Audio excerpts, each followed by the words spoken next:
Kisah ini dikirimkan oleh seorang pendengar. Kisah dialami oleh jiran sebelah, tapi beliau terdengar jiran sebelah berkongsi kisah ini, dan inilah yang diceritakan daripada seorang pendengar yang bernama Suhaili. Suhaili berkongsi peristiwa yang tak dapat dilupakan. Katanya, saya tinggal di sebelah rumah jiran saya. Rumah jiran sebelah saya ni adalah seorang makcik tua. Dia ada 3 orang anak. Ketiga-tiga anaknya semua dah berumah tangga. Masing-masing dah berpindah ke rumah mereka sendiri ataupun tinggal bersama dengan mertua. Jadi makcik ini tinggal seorang diri. Suaminya sudah meninggal dunia. Casey dan juga pendengar Ria 897, apa yang ingin saya ketengahkan ini adalah pengalaman yang dialami oleh jiran sebelah dan juga pengalaman saya yang mungkin saya rasa, katanya Suhaili, mungkin ada kena-mengena dengan jiran sebelah. Jadi yang diceritakan oleh Suhaili, jiran sebelah saya, makcik ni saya gunakan nama samaran Casey. Ya, saya gunakan Cik Asma, bukan nama sebenar. Katanya Cik Asma, seperti yang dikatakan oleh Suhaili tadi, 3 orang anak dah berpindah tinggal bersama dengan mertua mereka ataupun rumah masing-masing. Tapi pada hari-hari tertentu, anak-anaknya akan datang, hantar cucu, suruh mak jaga. Mungkin anak nak keluar ataupun ada urusan yang harus dijaga. Cucu Cik Asma ni, yang saya tahulah, yang saya tahu ada yang berusia 5 tahun, ada juga yang berusia 4 tahun. Jadi waktu-waktu bila anak dia datang, nanti hantar cucu, dan nanti saya akan bermain dengan cucunya. Maklumlah Casey, saya cuma ada 1 adik. Adik saya pun dah berusia 17 tahun. Jadi bila nampak anak kecil, saya suka sangat. Kadang-kadang saya akan duduk semalaman di rumah Cik Asma ni. Kami dah macam keluarga. Kami akan tengok-tengokkan rumah dia. Begitu juga dia akan tengok-tengokkan rumah. Bila saya dengan ibu dengan abah bercuti dengan adik saya, dia akan tolong juga siramkan pokok bunga di depan rumah. Begitu akrabnya perhubungan kami sebagai jiran. Rakan MJ12. Jadi saya ingat pada suatu malam sekitar pukul 11 malam, Casey, 11 malam saya balik dari tempat tugas. Saya nampak Cik Asma sedang duduk di ruang tamu, tapi ruang tamunya gelap. Dapur gelap, bilik pintu ditutup, tapi ruang tamu Cik Asma sedang duduk. Jadi saya pun berdiri depan pintu. Saya berdiri depan pintu, saya berbual dengan Cik Asma. Cik, sorang-sorang cik duduk dalam gelap. Bayangkan pendengar Jadi Suhaili kata, beliau diri depan koridor, depan pintu besi rumah Cik Asma ni. Dia kemudian dia bercakaplah dengan Cik Asma yang duduk dalam gelap. Dia bertegur, "Cik, duduk dalam gelap cik sorang-sorang cik." Jadi Casey, bila saya tengok Cik Asma ni, dia diam tak layan tau. "Cik, kenapa makcik ni macam ni saya rasa ni dia bad mood ke, bergaduh ke." Saya pun tak naklah berpanjangan di sana sebab very awkward, macam tak kena. Saya pun terus pulang ke rumah, iaitu rumah sebelah. Rumah sebelah adalah rumah saya. Saya jalan, sedang saya buka pintu besi rumah saya, pam, pintu besi rumah Cik Asma dihempas. Saya rasa kecil hatilah. Ya, kami hidup berjiran, tiba-tiba Cik Asma marah sangat macam tu. Jadi apa yang berlaku, masuk dalam rumah, saya nampak ibu saya sedang duduk di dapur, sedang makan biskut. Jadi saya pun letakkan beg saya atas meja makan. Saya duduk, saya tanya pada ibu saya, "Ma, kenapa dengan Cik Asma?" Jadi ibu saya tanya saya, "Kenapa?" Tak ada, saya pun ceritakan. Tadi saya balik, saya menegur, tiba-tiba bila saya nak masuk dalam rumah, dia hempas pintu. Jadi tak apalah, nanti besok mak tengok-tengokkan. Pendengar Ria 897 FM, keesokan harinya, mak saya pun dah masak, bawa lauk lah nak pergi rumah Cik Asma. Ketuk pintu, Cik Asma buka, senyum, macam tak ada apa-apa yang berlaku. Jadi mak saya pun masuk dalam, letak lauk pauk. Kemudian mak saya berbual-bual. Mak saya tanya semalam, Cik, mak saya panggil dia Cik Mah, semalam awak tidur pukul berapa? Cik Mah pun cakap, "Oh, saya tidur siang semalam. Lepas isyak saya dah masuk tidur. Sebab ni ada cucu satu ni jaga, dia tidur siang. Dia kalau saya keluar bilik mesti dia menangis. Pukul 9. Macam tu lah." Jadi ibu saya pun keluar, balik rumah. Bila dia ceritakan saya terpanjat. "Ali, apa dia, Ma? Semalam kau balik pukul berapa?" "Pukul 11. Tak mungkin tau. Cik Asma cakap, Mak tanya tadi, ibu tanya tadi. Dia kata pukul 9 lepas isyak dia dah tidur." Tak mungkin lah, Ma. Haili balik, nampak Cik Asma dekat ruang tamu. Mana boleh Cik Asma dah tidur siang? Kami betul Haili nampak Cik Asma. Tak apalah, Ma. Jadi pendengar Ria 897, itulah gangguan yang pertama berlaku pada Suhaili. Gangguan yang kedua, apabila pendengar Ria ingat ini kisah yang pertama berlaku yang seram. Gangguan berikutnya, Suhaili keluar malam dengan rakan-rakannya, balik sekitar pukul 1 pagi. Keluar dari lift, jalan dekat koridor, ternampak rumah Cik Asma pintu terbuka. Suhaili tak nak tengok kerana ada kejadian yang berlaku sebelum ini yang telah pun membuat beliau rasa takut. Bila sampai depan pintu, kali ini ternampak pula cucu Cik Asma sedang berdiri dekat pintu. Dia pun berhenti. Kemudian dia berbual. Aidil, Aidil, dia panggil. Cucu Cik Asma kisi berdiri depan pintu. Saya pun terlupa dah pukul 1 lebih pagi. Kenapa budak ni belum tidur? Itu tidak saya fikirkan. Sebab budak ni tengah diri, saya pun main dengan dia. Saya agak-agak kacau dia. Aidil, Aidil. Dia tengok saya. Kemudian bila saya bungkukkan badan, dia masih matanya menjeling ke atas tengok saya. Kemudian kisi, perkataan yang pertama dia keluarkan dari mulutnya, dia tunjuk dekat belakang saya, Momo, Momo. Kisi, saat Aidil, cucu Cik Asma cakap Momo tunjuk belakang saya, meremang bulu roma Kisi. Yang paling menakutkan, saya jalan sampai depan pintu rumah, keluarkan kunci. Saya ketuk pintu beberapa kali sambil saya tangan meraba-raba cari kunci. Assalamualaikum. Ma, buka pintu, Ma. Tapi tangan meraba cari kunci. Casey, budak kecil, usia 5 tahun, keluarkan tangan tunjuk pada saya. Momo, Momo. Pendengar Ria 897, semakin meremang, saya dapat rasakan tajam bulu roma, bulu tengkuk saya. Masuk dalam rumah, saya terus cuci kaki, ambil wuduk, katanya Suhaili. Rasa seram sangat-sangat. Perkara-perkara seram yang lain berlaku selepas itu. Dan Casey, sampai ke saat ini, tidak saya tahu sebenarnya apa yang mengganggu keluarga Cik Asma, ataupun mungkin saya ni ada pendamping. Tapi saya telah pun berjumpa dengan seorang ustaz, telah pun mendapatkan nasihat dan juga bantuan beliau adalah minyak dan sejenis air yang telah pun dibacakan pada saya. Setiap kali saya balik rasa tak sedap hati dalam perjalanan, saya akan ambil air itu, minum seteguk dan kemudian sapukan air tersebut ke muka saya. Itulah dia, terima kasih daripada pendengar kita Suhaili yang mengirimkan kisahnya dalam rancangan Misteri Jam 12. Saya bernama Astuti. Saya adalah seorang bekas pembantu rumah. Tapi sekarang ini saya tidak lagi bertugas di Singapura. Saya sudah pun kembali pulang ke kampung halaman. Saya tetap mendengar siaran Ria melalui internet radio. Memang kangen ataupun memang rindu sangat dengan rancangan-rancangan di Ria, khususnya Misteri Jam 12. Kalau Mas Kisi bisa ketengahkan pengalaman saya, boleh tak ketika saya bertugas sebagai seorang pembantu rumah bersama dengan keluarga orang Melayu. Kisi, saya tidak akan sebutkan siapa nama majikan saya, tak nak mengaibkan mereka. Tetapi Kisi, inilah yang saya alami ketika saya berkhidmat. Ini adalah majikan saya yang kedua, dan ia adalah salah seorang majikan di Singapura.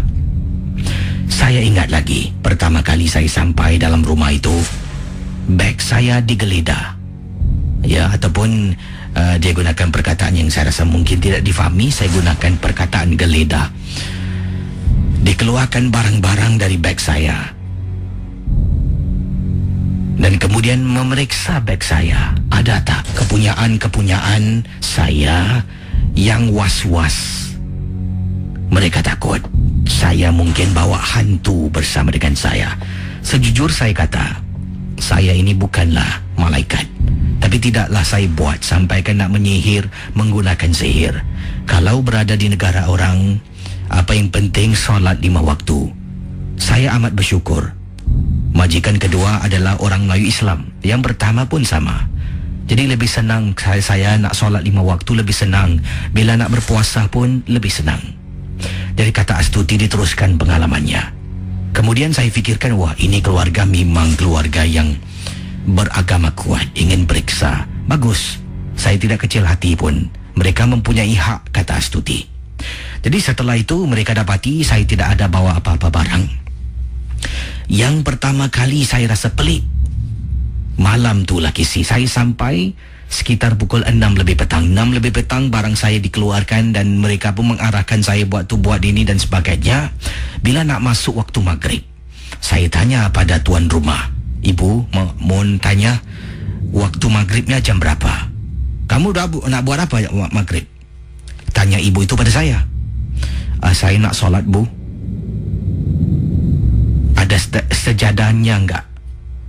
Kamu pakai selimut tu dalam almari. Kamu nak solat dalam bilik kamu saja. Di luar sini semua jangan. Ngerti? Saya seolah-olah dimarahi kisi oleh keluarga ini, kata Astuti. Saya rasa pelik. Selama saya bertugas dengan majikan yang pertama, tak pernah pun saya dimarahinya. Malah mereka solat bersama-sama. Tapi yang ini lain kisi. Saya hanya boleh solat dalam bilik saya, bilik kecil. Bilik ini terletak di bahagian dapur rumah. Sebuah bilik mungkin saya rasa yang ditambah.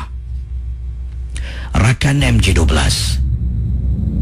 Setelah sekian lama, saya tidak pernah lihat isteri, suami, ibunya solat. KC dan pendengar Ria 897 FM. Mulalah ia berlaku di depan mata saya. Apabila ibu dalam rumah ini, bukan anaknya, bukan, tapi ibu kepada anak ini, apa yang dia buat, KC? Dia panggil, Tuti, Tuti, sini tolong aku. Saya masuk ke dapur terperanjat, KC. Apabila ada seekor ayam yang dah mati. Ayam itu sudah mati. Dikeluarkan dari satu bungkusan. Kemudian dia kelar lehernya. Darahnya disuruh saya tunggang ataupun terbalikkan ayam tersebut. Darah tu disuruh kumpul. Saya tengok, apa ini ibu buat? Nak tanya takut dimarahin. Saya diam saja. Saya ikut. Kisi tuang dalam botol. Kemudian dia simpan di dalam almari. Rupa-rupanya, kata Tuti, darah tersebut tujuan sihir. Baru saya tahu, ibu yang tua ini adalah salah seorang tukang obat yang terkenal. Rumahnya Kisi setiap minggu penuh dengan orang. Orang datang untuk berobat. Orang datang untuk dapatkan ramuan-ramuan tertentu bagi penyakit mereka. Jadi dari situlah sedikit demi sedikit saya pula diganggu. Sebab saya seorang dalam rumah itu yang solat. Ketika saya sedang tidur dalam bilik kecil di bahagian dapur, saya dengar kerusi ditarik. Saya bangun, keluar dari bilik saya terperanjat, Casey. Di meja makan di dapur ada dua orang perempuan rambut panjang sampai ke lantai. Lidahnya terjelir keluar. Casey sedang buat apa, Casey? Atas meja makan diletakkan dulang yang berisi darah ayam tu. Benda tu seolah-olah sedang menjilat darah ayam. Saya lihat dengan jelas. Bila ternampak, saya tutup pintu. Saya istighfar berkali-kali dalam keadaan ketakutan. Pintu bilik diketuk, dicakar, seolah-olah nak masuk ke dalam. Tapi mungkin kerana dengan kuasa Allah, katanya Astuti, bilik itu bilik solat, seolah-olah dilindungi oleh Allah dan malaikat-malaikatnya. Saya hanya boleh berzikir dan ingat pada yang satu. Hari saya bersama dengan majikan ini memang tersiksa. Apa yang disuruh buat, saya buat. Tapi sebaliknya saya sentiasa diganggu, Kisi. Saya masih ingat lagi ketika saya sedang solat, Kisi, saya sedang solat malam. 1/3 malam saya bangun. Saya nak ambil wuduk, masuk ke dalam tandas. Tandas betul-betul tepi bilik tidur saya. Sedang ambil wuduk, Kisi, depan tandas ada perempuan berdiri, matanya terbeliak tengok saya, menakutkan saya, seolah-olah tidak ingin saya mendirikan solat malam. Pendengar Ria 897, khidmat saya dengan keluarga tersebut hanya setakat 1,5 tahun sebelum saya berpindah pada majikan lain kerana mereka tidak mampu membayar gaji saya. Jadi, mungkin ada hikmah di sebaliknya. Kalau tidak, Casey, mungkin 2-3 tahun saya hidup merana. Oleh kerana mereka tidak mempunyai kemampuan, ini juga mungkin atas bantuan Yang Maha Esa. Saya berjumpa dengan majikan yang baik dan lebih baik dari yang kedua. Terima kasih. Selamat tengah malam. Astuti, pendengar Misteri Jam 12. Kata Dian, Casey, saya ingin berkongsi pengalaman peristiwa. Kisah ini berlaku di rumah. Dahulunya saya ada sebuah, bukan saya tapi ibu saya ada sebuah kampung. Merupakan antara kampung yang terakhir di kawasan Lorong Buangkok. Kalau Casey sebut Lorong Buangkok, ramai yang tahu. Dan ibu saya antara penduduk di sanalah. Katanya pernah ke sana beberapa kali untuk menjenguk, menziarahi ibu ataupun pada musim perayaan. Dan saya pernah juga ke sana apabila ibu mengirim saya beli sesuatu untuk dia. Jadi saya ke sana bersama dengan suami saya. Waktu itu saya belum lagi ada cahaya mata. Dan perkara ini berlaku agak lama, Kisi. Saya rasa pada tahun 1990-an kalau tak silap saya. Saya dengan suami singgahlah pergi kedai. Waktu tu kami baru saja balik dari seberang tambak. Ibu telefon dan saya pun ibu Page. Page pakai pager zaman betul lama ni katanya ibu Page saya pun menelefon ibu saya lah di rumahnya. Jadi bila tanya, ibu kata boleh belikan dia makan tak dengan bapa saya sebab mereka berdua lapar. Saya pun beritahu suami, kami pun pergilah ke kedai berdekatan sebelum pulang ke rumah kami untuk menghantar makanan ke rumah ibu. Bila masuk kawasan kampung Lorong Buangkok ni, di depannya jalan memang gelap, Kisi. Memang tidak ada lampu waktu itu. Sampai dalam, suami pun duduk dalam kenderaan. Bila suruh suami masuk, suami kata tak apalah, dah malam, nanti ibu nak tidur dengan abah, biar mereka. Jadi bila saya masuk dalam bawa makanan, ibu tanya mana Hashim. Hashim tu suami saya. Kata abang Hashim kat luar tengah tunggu. Suruh dia masuk lah. Jadi saya pun keluar. Saya kata bang, ibu panggil masuk lah bang. Jadi suami saya pun katanya okey, nanti abang park kereta betul-betul. Suami saya pun park kereta. Suami masuk dalam dengan saya duduk dengan ibu dengan abah saya. Sedang kami duduk makan, saya bang, lupalah. Sebenarnya awal tadi kita ke seberang tambak, ada juga beli makanan-makanan yang lain. Kenapa tidak kita makan sama dengan ibu dengan abah kita kan? Saya pun minta kunci dari suami, saya keluar. Kata beliau Jadi ibu, abah saya dengan suami berada dalam rumah di Lorong Buangkok, sebuah rumah kampung. Saya keluar pergi ke kenderaan, Kisi, nak ambil makanan. Betul-betul yang kami letakkan di tempat duduk belakang tergantung. Saya buka pintu belakang, saya pun membungkuk. Saya angkat 2 plastik dari seberang yang kami beli makanan tu. Saya tutup pintu, Kisi. Bila tutup pintu, belakang kereta suami nampak pokok pisang. Ada jantung pisang. Dan kita ni orang Melayu dibesarkan dengan banyak kepercayaan. Entah kepercayaan itu patut diikut ataupun patut dipercayai ataupun tidak. Jadi bila saya nampak jantung pisang, dah mula fikir, Kisi, wah ini tempat Pontianak tinggal ni. Jadi entah macam mana, saya pun macam-macam dah fikir. Meremang bulu roma saya. Saya dah angkat, dah tutup pintu. Saya tengok pokok pisang, rasa seram. Saya pun pusing, jalan laju sikit lagi sih. Jarak tempat suami letak kereta dengan rumah tu lebih kurang dalam 20 hingga 30 meter jauhnya.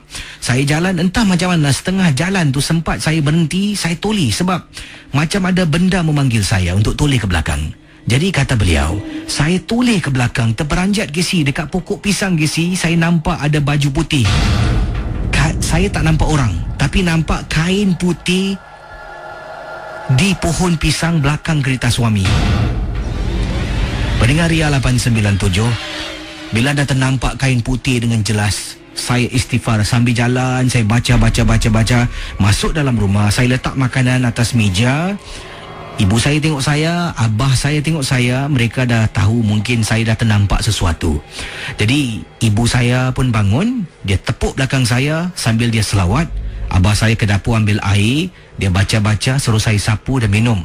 Semangat saya hilang untuk seketika kerana pertama kali, Kisi, walaupun belum pernah nampak, tapi walaupun tak nampak muka, kata beliau, tak nampak muka, tak nampak susuk tubuh, nampak kain putih dekat pokok, dah seram. Ini kan pula ada pendengar-pendengar menceritakan pernah nampak depan muka. Bagaimana perasaan mereka, Kisi? Selamat tengah malam, Kak Aini, apa khabar? Khabar baik, Nah, ini Kak Aini buat panggilan dari mana ni? Kak Aini buat panggilan dari TY. Dulu Kak Aini pernah tinggal kampung ke di Singapura? Tapi yang Lorong Bangkok tu rasa pernah lah jalan situ KC. Tapi tinggal tak pernah lah. Jadi bila anda dilahirkan dah rumah flat lah Yes, betul. Jadi pengalaman Kak Aini tentang apa ni? Silakan. Ini Kak Aini nak berkongsi pengalaman Kak Aini ni sebenarnya terjadi semalam KC. Sebenarnya tak terjadi pada Kak Aini tapi dalam rumah tapi dah kira luar kawasan rumah. Kira Kak Aini ni tinggal koridor. Ianya terjadi pada anak Kak Aini lah yang berumur 12 tahun. Anak Kak Aini ni Daniel, dia ni macam mana Casey nak cakap, dia boleh kalau ada istilah orang kata third eye dia memang boleh melihat lah. Jadi ni kisah Kak Aini Casey terjadi pada jam 3 pagi seperti yang diceritakan oleh anak Kak Aini lah. Semalam apabila dia dengan abangnya apabila tonton bola dan kemudian dah siap-siap dan nak masuk tidur lah. Jadi dalam bilik dia tu aircon dia tu sebenarnya rosak. Jadi dia telah buka tingkap dia, pasal ni koridor dia. Jadi buka tingkap tu agak sedikit besar lah, nak kasih angin masuk kan, agak bahang lah. Jadi apabila pasal dia tidur berdua lah dengan abangnya. Jadi bila abangnya dah betul-betul nak melolakkan mata, tiba-tiba terdengar macam satu bunyi macam seperti abang dia kata, bunyi apa tu? Seperti macam benda bunyi dalam seperti macam pokok tau. Gitu, macam gitulah. Jadi dia cakap dengan dia, bunyi apa tu? So si abang tu macam terus nak gelakkan mata lah, macam dah dengar kan, macam buat bodoh gitu. Jadi yang si adik ni pun ada dengar juga. Jadi anak saya yang Daniel ni pergi ke tingkap lah. Biasa tingkap bilik mereka tu menghadap koridor. Koridor Kak Aini tu ada ampaian baju lah. Jadi ampaian baju, jadi ada satu pokok. Memang Kak Aini ada satu pokok je, pokok macam pokok kelapa jadi pokok kelapa tu memang menghadap dia punya bilik. So dia pun tengoklah kat tingkap tu. Tengok kat tingkap tu Casey, dia cakap dia nampak lembaga budak. Tubuh susuk budak tu hitam. Tapi dia tidak nampak mata, tidak nampak apalah. Bersembunyi di belakang pokok kelapa tu. Dan bila dia anak Kak Aini ni tengok dalam angka macam height tingginya budak tu pada pokok kelapa tu tinggi sedikit lah. Jadi bila Kak Aini tanya macam mana dia yang nampak tu kan, nampak mata ke tidak ke, dia kata tak nampak. Dia cuma nampak lembaga budak tu membungkukkan badan dia, tapi keseluruhannya tu warna hitam je. Jadi tubuhnya gelap gitulah Semuanya hitam je. Membungkukkan badan. Jadi dia pun dah memang macam orang kata dah meremang macam bahasa mereka tak sedap kan. Dia tutup tingkap, dia biarkan tingkap tu sedikit kan, dia terus lelapkan mata. Jadi sebenarnya Kak Aini tu nak bertanya lah pada siapa yang boleh lah, yang mungkin ada pakar ke apa ke, apakah yang dilihat anak Kak Aini ni. Jadi malam ni sekarang ni Kak Aini tengah sedang mendengar M13 kan. Dia tak mau tidur dalam bilik. Dia tidur di dalam bilik Kak Aini sekarang. Tapi memang Kak Aini tak nafikan anak Kak Aini ni memang ada istilah yang diorang kata boleh melihat dan bukan ini perkara ni bukan sekali dua kali Casey. Banyak kali, kadang macam perkara 5 tahun dulu waktu Kak Aini ada pembantu rumah, dia pernah dalam pukul lebih kurang kata setengah jam sebelum maghrib tu dia nampak lembaga di dalam bilik dia lah. Tapi apa yang dilihat oleh Kak Aini ni punya anak ni selalunya dalam bilik dia Casey. Tapi yang terjadi semalam pukul 3 pagi ni, itulah menghadap tingkap Kak Aini yang koridor tu. Itulah sebelum tu abang dia dengar lah, pernah kata bunyi apa tu. Bunyi tu seperti seolah-olah bunyi cakaran di pokok tau. Jadi bila anak Kak Aini buka tingkap tu, pasal dia tingkap tu sliding kan, pasal aircon tu rosak, jadi diorang panas, jadi diorang buka tingkap lah, kasih udara kan masuk. Jadi sebenarnya Kak Aini memang tak berapa galak kan, diorang buka tingkap kan. Jadi Kak Aini pun tak tahulah dia buka tingkap tu besar berapa, lebar dia macam mana. Jadi bila dah dengar suara tu, terus dia pun abangnya pun macam dah tidur tau. Jadi dia pergi kat tingkap tu, dia buka lah. Tu dia nampak lembaga, bukan lembaga orang dewasa ya Casey, dia lembaga budak. Membungkukkan badan dia tu, tapi segala-galanya hitam. Di belakang pokok kelapa yang Kak Aini punya pokok ni, satu pokok je. Dia pokok ni memang betul-betul menghadap. Tapi jiran Kak Aini memang apik tu memang banyak pokok lah. Jadi Kak Aini tanya, is it abang nampak pokok yang jiran kita atau tak? Dia kata pokok kita. Pasal Kak Aini ada ampayan selalu diletakkan di luar koridor. Memang ampayan tu pun kosong. Jadi dia buka tu, dia nampak lah lembaga tu bersembunyi di belakang pokok kelapa tu. Tapi dia tak, bila dia lihat tu memandang kat dada, tapi tidak ada mata, yang dia nampak tu segalanya hitam. Jadi memang sangat muskil lah. Ini pun sebagai satu soalan juga Casey nak tanya pada siapa yang agak-agak boleh meleraikan apa yang dilihat oleh anak Kak Aini. Dan malam ni pun tak nak tidur dekat bilik dia Casey. Jadi terima kasih, nanti mungkin kita boleh dapatkan pendapat pandangan pendengar ya. Terima kasih Casey. Terima kasih kembali. Selamat pagi Cik Wahid, apa khabar Cik Wahid? Selamat pagi Cik Wahid buat panggilan dari mana Cik Wahid? Saya daripada Ulen ni. Di rumah, di tempat tugas ni? Di rumah lah di rumah. Dan pengalaman Cik Wahid? Memang peminat MJ12 lah. Oh, terima kasih Cik Wahid ni Cik Wahid, pengalaman ni berlaku pada anda ke macam mana ni? Ini berlaku pada diri saya lah. Tak tahun bila ni? Saya? Berapa tahun yang lalu? 10 tahun ke? 12 tahun ke? Macam mana? Tahun 70-an lah. Lama tu Waktu tu saya tinggal di daerah Sembawang. Di perkampungan Sembawang tu. Untuk pengetahuan Casey saya selalu dengar MJ12. Kebanyakan mereka berkata masjid yang di Sembawang tu kan adalah masjid Kampung Wak Hassan kan. Tapi sebenarnya itu bukan Kampung Wak Hassan. Itu masjid Pertempatan Melayu Sembawang. Kerana saya bekas penduduk situ daripada tahun 64. Wah, lama tu Lama.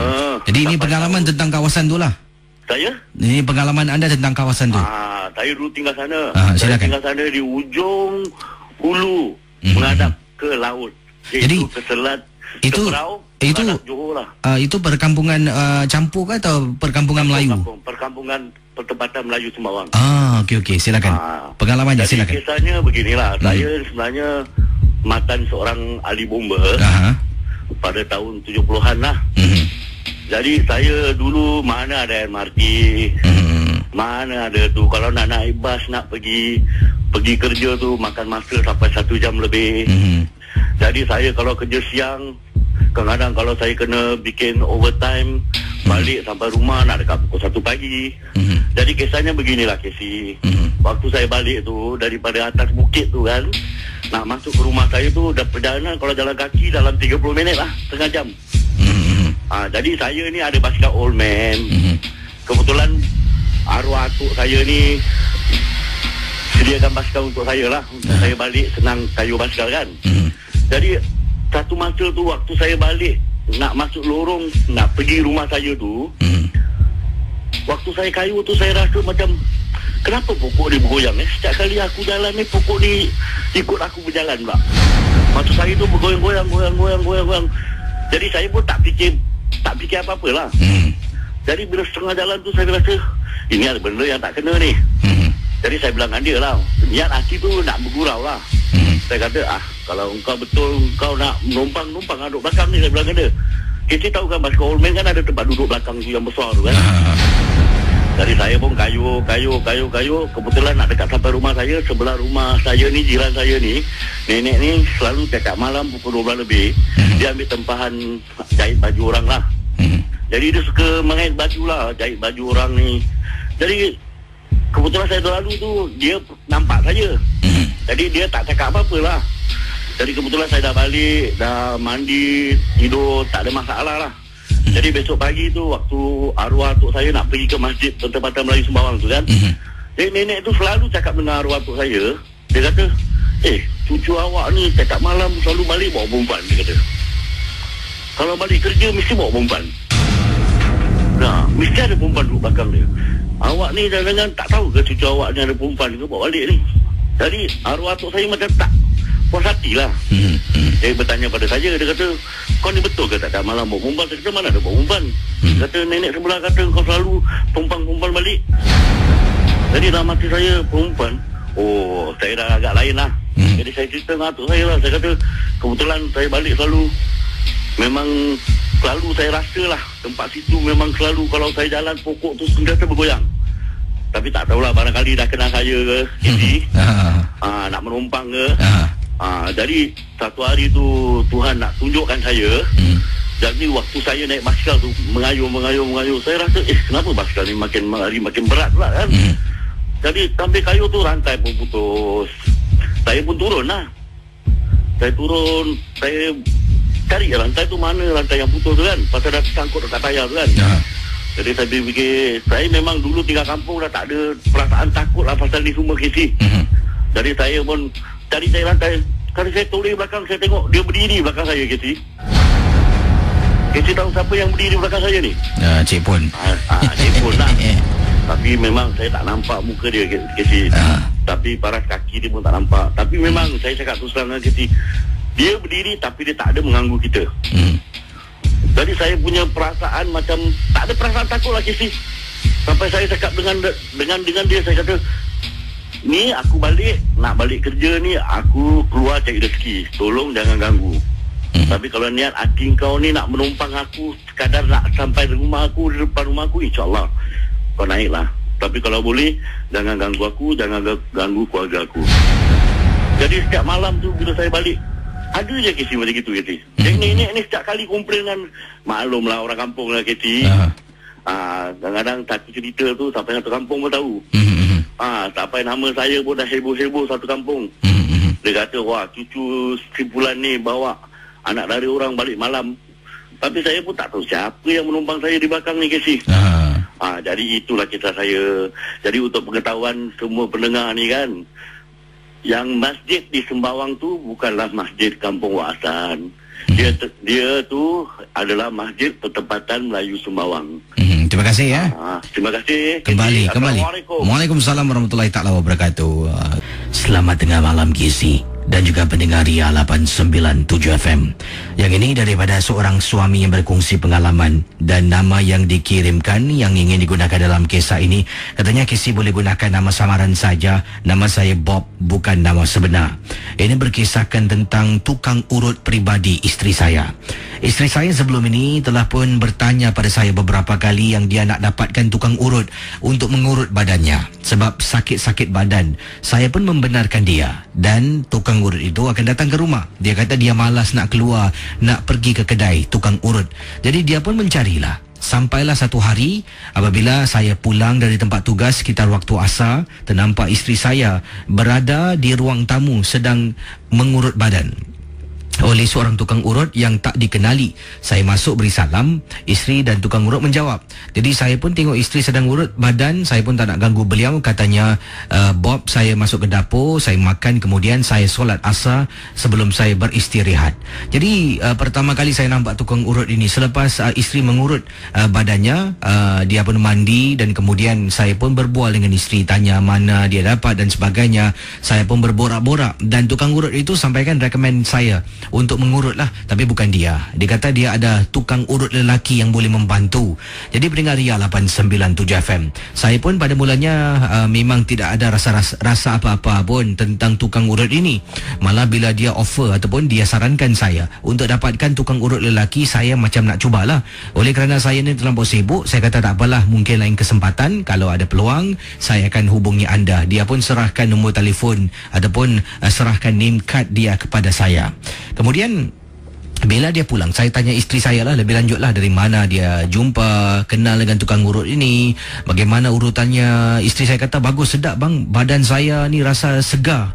Dan okey lah, setelah isteri ceritakan, dipendekkan cerita, beberapa hari kemudian saya balik rumah, tukang urut datang. Dalam hati saya bercakap, baru tempoh hari isteri aku urut, ni datang lagi. Tak apalah, mungkin dia rasa sedap agaknya urutan tu Dan kemudian Kisi, daripada mungkin dalam seminggu 2 kali dia urut, jadi pula seminggu 3-4 kali Kisi, dia akan datang urut. Jadi saya tanya pada isteri saya, awak urut badan selalu ni tak baik tau, tapi bang sedap bang, kakak ni urut bang. Jadi saya rasa macam curiga, syak wasangka, sesuatu yang tak kena dengan isteri saya ataupun dengan si tukang urut ini. Tak apa Kisi. Kemudian bila sekali ini saya dengan isteri berada di luar negeri, kami bercuti tak jauh Kisi, di Langkawi selama 4 hari 3 malam. Bila di Langkawi, isteri saya macam rasa gelisah tau, bila badannya tak disentuh, tak diurut oleh tukang urut yang saya sebutkan awal tadi. Saya tanya, kenapa dengan awak ni? Entahlah bang, saya macam gelisah lah bang, tak kena urut ni bang. Saya macam nak balik lah bang, boleh tak bang kita balik besok? Padahal Kisi, malam tu adalah malam pertama kita baru sampai. Jadi dah sah memang ada benda yang tak kena. Balik ke Singapura, saya pun membenarkan isteri saya. Isteri saya dengan segera Kisi telefon kakak ni datang urut isteri. Kemudian bila saya tengok kakak ni dah pandang saya macam lain tau Kisi, katanya. Jadi apa yang berlaku pendengar Ria? Bila kakak ni dah renung dan tengok saya, sebab saya dah tahu ada benda yang tak kena, dia tengok saya, dia renung saya, sambil mulutnya ni dia komat kamit sesuatu tau. Macam dia baca sesuatu, dia nak sembuh pada saya tak pastilah, tapi itu merupakan apa yang saya nampak dan mungkin apa yang saya rasakan.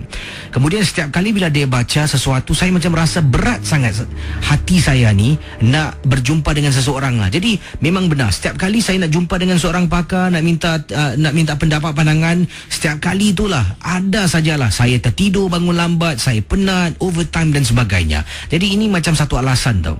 Sampaikan satu hari ini, bila saya solat maghrib di tempat tugas kerana saya kerja malam. Kemudian kebetulan Kisi, waktu itu saya punya tempat tugas ni, kata beliau ni ada masalah. Jadi kami semua diberi rehat sampai masalah tu diselesaikan oleh para engineer.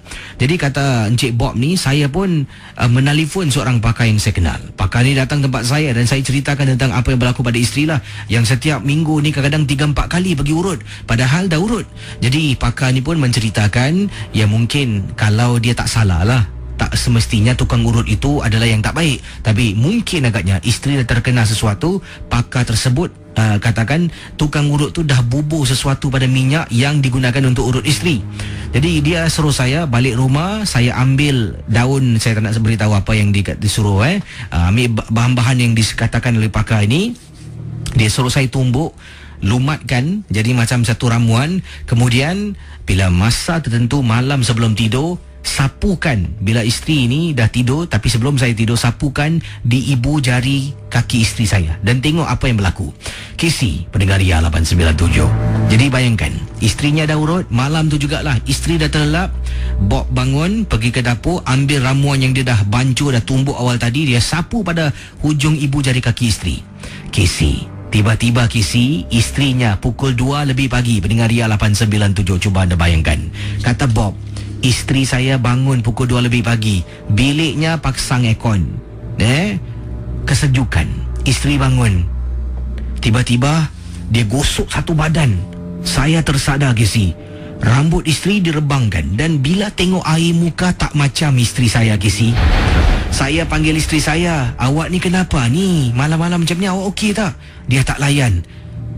Kenapa dengan awak ni? Dia toleh Kisi, dia tengok saya. Kau diamlah, aku panas. Pendengar Ria 897. Kata Encik Bob, bila isteri toleh dengan wajah muka, air muka dah tak macam isteri saya. Kemudian dia kata, kau diamlah, aku panas. Padahal bilik tu berhawa dingin. Dah benda yang tak kena. Malam tu juga saya buat panggilan kecemasan, sebab saya pun dah beritahu orang yang membantu saya ni, apa-apa dia kata boleh telefon. Saya telefon Kisi, pakar tu datang malam-malam Kisi. Pakar tu datang, sesuatu dilakukan pada isteri saya. Isteri saya meraung. Akhirnya dengan kuasa Allah, katanya Encik Bob, isteri saya dapat dirawat malam tu juga. Tetapi Tetap isteri mempunyai kemahuan nak jumpa dengan tukang urut, nak urut badan. Saya terpaksa mengekang. Dan setiap kali berlakunya perkara itu, saya dan isteri harus duduk dan saya dan isteri harus baca satu ayat ini yang diberikan oleh pakar tersebut. Dan lama-kelamaan, sedikit demi sedikit, barulah hilang rasa nak pergi mengurut yang dirasai oleh isteri saya. Dan selepas itu, tukang urut dah tak datang, dah tak tanya khabar, dah tak ada cerita. Jadi di sini mungkin ada nasihat yang dikirimkan dalam email oleh Encik Bob. Kalau kita nak mengurut tu, kita harus tahulah siapa asal usul tukang urut kita. Jangan sampai salah kita pilih tukang urut. Terima kasih. Yang ini daripada Putri Liana, kirimkan SMS kepada saya. Assalamualaikum KC dan juga pendengar Ria yang lain. Waalaikumsalam.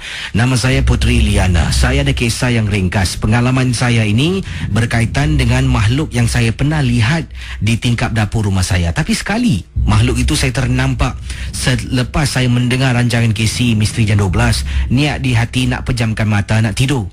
Kerana saya takut, tiba-tiba takutnya semacam pada malam tersebut. Sampaikan saya nak ke tandas pun saya takut. Suami saya tidak ada di rumah, kata Putri Liana. Suami bertugas. Jadi saya beranikan diri. Saya keluar dari bilik, masuk ke dapur. Saya keluar dari tandas KC, saya ternampak dekat tingkap dapur saya seperti kepala manusia sedang memerhatikan saya. Bila ternampak, saya terus katanya di sini istighfar dan tak nak tengok buat kali kedua. Saya lari masuk ke dalam bilik.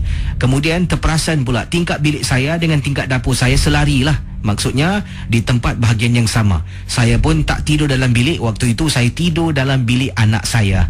Anak saya terbangun waktu malam, kejutkan saya. KC, bila anak kejutkan saya fikirkan dia mungkin terperanjatlah nampak saya. Anak saya ini berupa adalah anak perempuan berusia 15 tahun. Jadi tiba-tiba bila dia kejutkan saya tanya kenapa ni. Dia pun tanya, mama kenapa tidur sini? Saya katakan, oh tak sedap hati. Kemudian dia tunjuk saya dekat atas tingkap. KC, atas tingkap boleh nampak KC tangan orang. Tingkap tinggi KC. Sebelah atas, katanya Putri Noliana. Sebelah atas tingkap saya merupakan tingkap kaca. Tangan orang berapa tinggi boleh panjat tu, macam nak umpil tau, nak buka tingkap rumah saya. Tapi yang menakutkan, tangannya hitam berbulu KC dan kukunya panjang.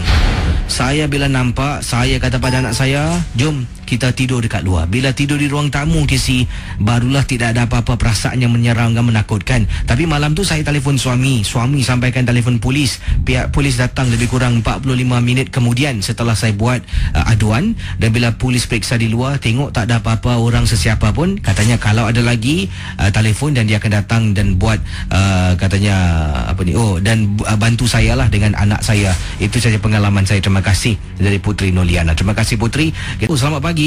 Halo Casey, apa kabar Ren? Ya, selamat berjaya ya dalam hidup kamu sebagai DJ champion ya. Ya, wah ni Pak Radin dah lama tak dengar berita. Apa cerita ni? Ya, Pak Radin kadang-kadang ada ujian banyak, tapi kadang-kadang Allah Ta'ala luluskan ujian Casey. Silakan Pak Radin, ada pengalaman ni.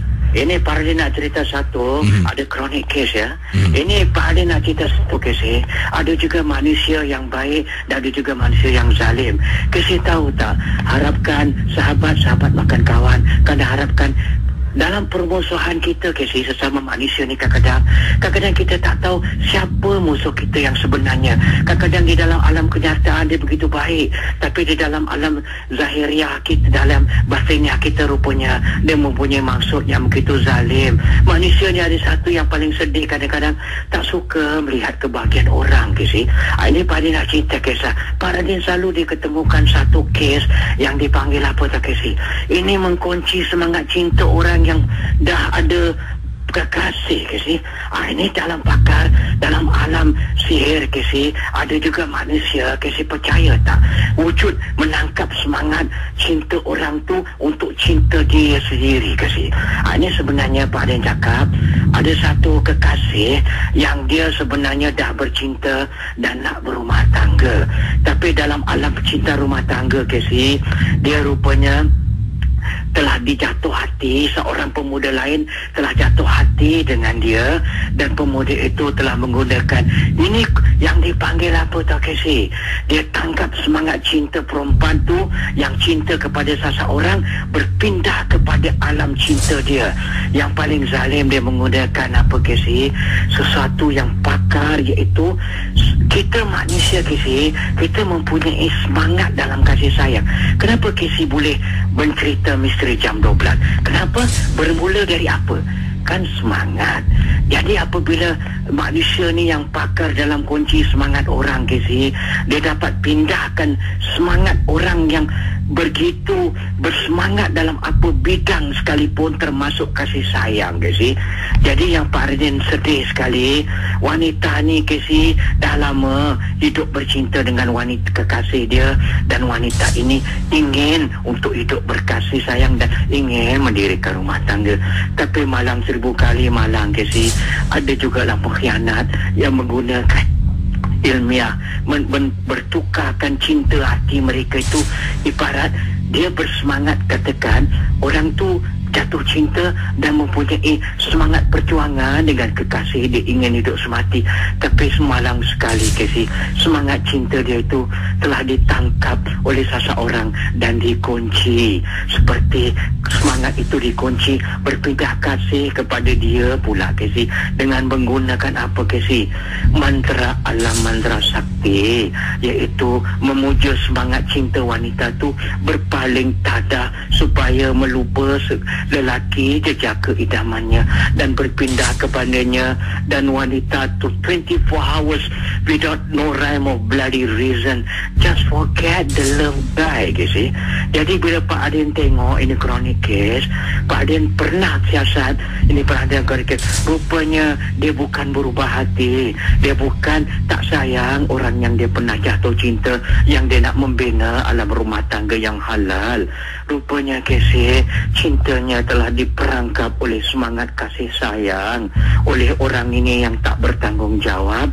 Pak Adin tak nak sebut siapa, nanti Pak Adin selalu sebut Pak Adin asyik chronic case perempuan aja je, lain tak ada. Tapi Pak Adin cakap ikhlas Casey, di dalam hidup banyak pakar-pakar, sama ada mereka tahu atau tidak, orang boleh kurung semangat kita Casey. Pak Radin sendiri pernah dikunci semangat Pak Radin supaya Pak Radin dikurung ke alam lain, seperti orang boleh kurung semangat Pak Radin ke satu tempat alam kuburan, mereka boleh kurung semangat Pak Radin ke tempat alam gua. Jadi dalam rohani Pak Radin hidup, tapi semangat tak ada, kesian dikunci ke alam lain Casey. Jadi ini semangat perempuan ni dikunci ke alam cinta dia Casey. Jadi dia belum lagi berkenalan dengan perempuan ni, tapi dia dah kurung semangat cinta perempuan ni kepada diri dia, dan semangat cinta wanita tu dah tak wujud kepada dia. Jangan main-main Casey. Ada juga pakar yang zalim boleh kunci semangat cinta orang dan semangat apa saja bidang kerjaya orang supaya tak berfungsi lagi Casey. Jadi bila Pak Radin datang, Pak Radin tengok sedih Casey, hati dia, jiwa dia tu dah tak interested tak apa Casey, tak nak ingat terus, tak nak ingat terus pada kekasih dia, dan tawar lebih tawar daripada nasi daripada air saya apa masakan Casey.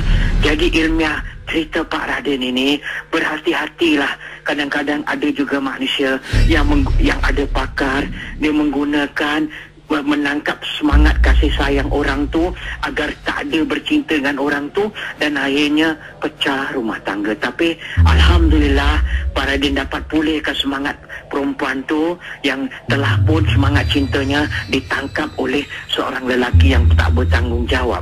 Casey tahu ada juga orang yang boleh tangkap semangat kasih sayang Casey.